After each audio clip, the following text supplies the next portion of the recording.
হারবে তারাই চলে যাবে টুর্নামেন্টে বাদ পড়ার দ্বারপ্রান্তে। বিশ্বকাপের মহা গুরুত্বপূর্ণ ম্যাচে আজ মাঠে নামে এশিয়ার দুই দল আফগানিস্তান এবং সংযুক্ত আরব আমিরাত।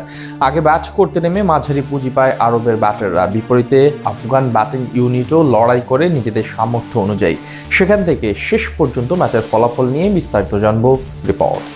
ডি গ্রুপে টিকে থাকতে হলে আজ দুই দলের জন্যই ছিল মহা গুরুত্বপূর্ণ ম্যাচ। দিল্লির অরুণ জেটলি স্টেডিয়ামে এদিন টস জিতে আগে বল করার সিদ্ধান্ত নেন আফগান অধিনায়ক রাশিদ খান। বিপরীতে প্রথম ব্যাট করতে এসে শুরু থেকেই চাপে ছিল সংযুক্ত আরব আমিরাত। ইনিংসের মাত্র চতুর্থ বলে আজমতুল্লাহ ওমরজাইয়ের কট বিহাইন্ডে শিকার বলে গুরবাজের হাতে ক্যাচ দিয়ে বিদায় নেন ওপেনার আরিয়ান শর্মা। মুজিবুর রহমানকে পরপর দুই বাউন্ডারি মেরে ভালো কিছুর ইঙ্গিত দিচ্ছিলেন মোহাম্মদ ওয়াসিম, কিন্তু নিজের সেই অ্যাপ্রোচ বেশিক্ষণ ধরে রাখতে পারেননি তিনি।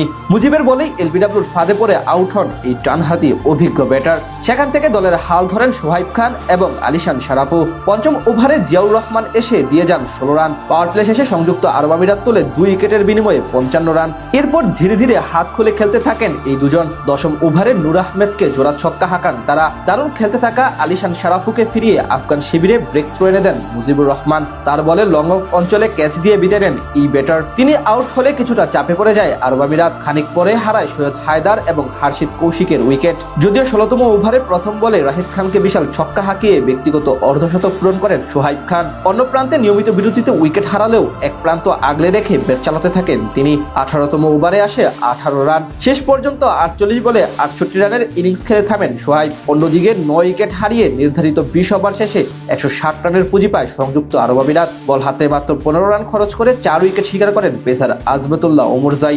জবাব দিতে নেমে শুরুটায় একেবারে নড়বড়ে ছিল আফগানিস্তানের। আসলে দারুণ ছন্দে থাকা ওপেনার রহমানুল্লাহ গুরবাজের উইকেট হারায় তারা। জোনায়েদ সিদ্দিকীর শর্ট লেন্থের ডেলিভারি উড়িয়ে মারতে গিয়ে থার্ডম্যান অঞ্চলে ক্যাচ দিয়ে বিদায় নেন এই ব্যাটার। সেই ধাক্কা সামাল দিতে ধীরে সুস্থে খেলতে থাকেন দুই অভিজ্ঞ ডানহাতি ব্যাটার ইব্রাহিম জদরান এবং গোলবাদিন নাইব। দুজন মিলে শুরুতে ধীরগতির হলেও সময়ের সাথে সাথে হাত খুলে খেলতে থাকেন। চতুর্থ ওভারে হায়দার আলীকে 3টি 4 ও 1 ছক্কা হাঁকিয়ে 18 রান আনেন ইব্রাহিম। পরের ওভারে জায়দুল্লাহর উপর চড়াও হন গোলবাদিন নাইব। যদিও বেশি দূর আগাতে পারেননি এই ব্যাটার। মোহাম্মদ আরফানের শিকার বলে 12 বলে 13 রান করে থেমে যান তিনি।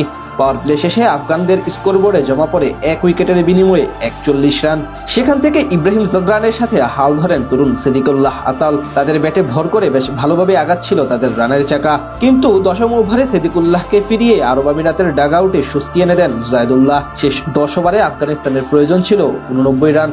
12তম ওভারে অর্ধশতক তুলে নেন ওপেনার ইব্রাহিম জদরান। এরপর অবশ্য বেশিক্ষণ টিকতে পারেননি তিনি। 53 রান করে মোহাম্মদ আরফানের দ্বিতীয় শিকার বলে সাজঘরে ফিরে যান এই ডানহাতি। তার বিদায়ের পর হাল ধরেন দারুইস রাসুলি এবং আজমতুল্লাহ ওমরজাই। দুজন মিলে ম্যাচ জমিয়ে তোলেন। 33 রান করে রাসুলি বিদায় নেন। তবে বাকি ব্যাটারদের দৃঢ়তায় আর বড় কোনো বিপদে পড়তে হয়নি তাদের। ম্যাচ জমে উঠলেও শেষ পর্যন্ত জয় নিয়ে মাঠ ছাড়ে আফগানিস্তান।